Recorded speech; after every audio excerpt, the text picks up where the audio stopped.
Hey y'all, I am in a season where I am inviting a new pace and I'm feeling called to create differently. I've really been exploring what different music and books and living life are all teaching me about being an artist. And I've started to notice and document those things. And I wanted to start sharing that here in this space. So I'm going to hop right in. So the first lesson came when I was getting a massage. This was my first time going to this particular masseuse, and she told me that I was tense and essentially anticipating her movement and going with her hands. And she said, I need you to fully relax so that I know what areas to fix. Y'all, when I say that hit me like that, and I thought, how many times have I done that in my creative life? Bracing, trying to help, trying to predict every turn, anticipating. And the question came to me, what if our best healing comes when we let go completely and allow life to do its job? And then it hit me, sometimes the people who are truly equipped to help us can't necessarily get through to us because of the protectiveness, the worrying, the carrying. And I'm telling you, I have thought about that moment ever since. And it's just another reminder to let go, to relax, and to trust. And ultimately, sometimes the people who are in a position to help us can't get through to us because we are doing instead of being. And so I'm just so grateful for that moment. And I think about it a lot. So shout out to her. Okay, something else that has been bringing me a lot of joy is returning to my love of books. And it's so easy to kind of stray away from it. But I think the thing that added a little bit of spice is keeping a reading journal. It's nothing fancy. I don't even have a physical book journal. It's just something that I keep in my notes.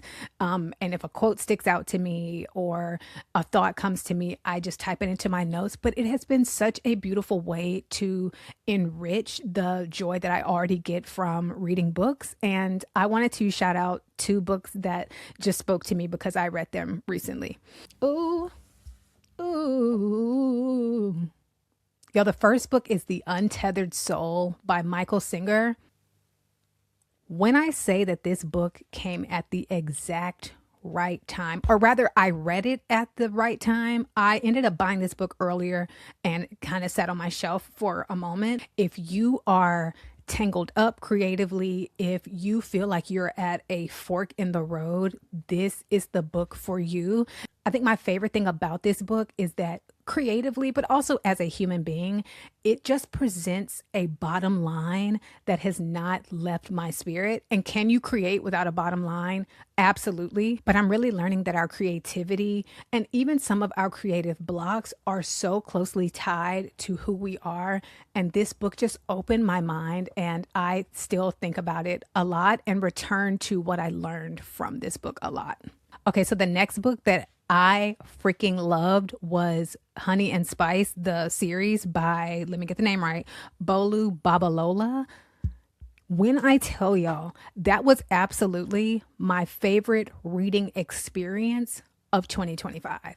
Like, I just enjoyed reading that book so much, and I read some fantastic books last year, but I don't know, I just freaking loved it, and I could not put the book down. It was just, I don't know, it's just a great freaking read. And I'm not gonna lie to you, there were so many times when I was reading the book that I thought this would be a great book for creatives to read. Some of the characters in the books are creatives, and I think watching them be in process spoke to my own creative process. And I think there were a lot of lessons in that book about being a creative.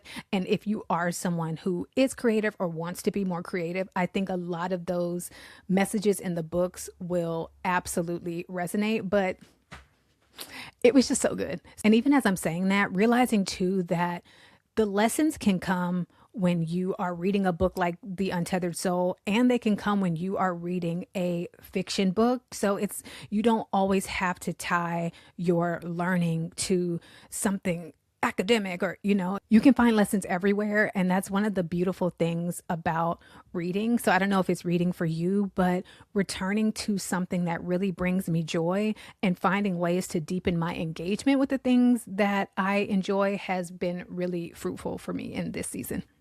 I'm just going to do three. I was going to do fourth, but I'll put that another one. Okay, so the last thing is I watched a video on Mike Dean creating a track in his studio. Mike Dean is a huge producer and instrumentalist. He actually messes up in the video and decides to keep it. And that made me think a lot about my own process. Like, yes, the stakes are higher and he is in bigger corporate music spaces, but at the end of the day, he's just playing around and making music. And it made me think a lot about my own process, just kind of moving out of getting it right, which is so result driven, and moving more into play, which is more in tune with process. And I was just really inspired by his ability to just not, I don't know, to not allow a mistake or something not going the exact way maybe he wanted it to go to kind of derail the whole thing, but actually using it and having fun. I just thought that was so dope.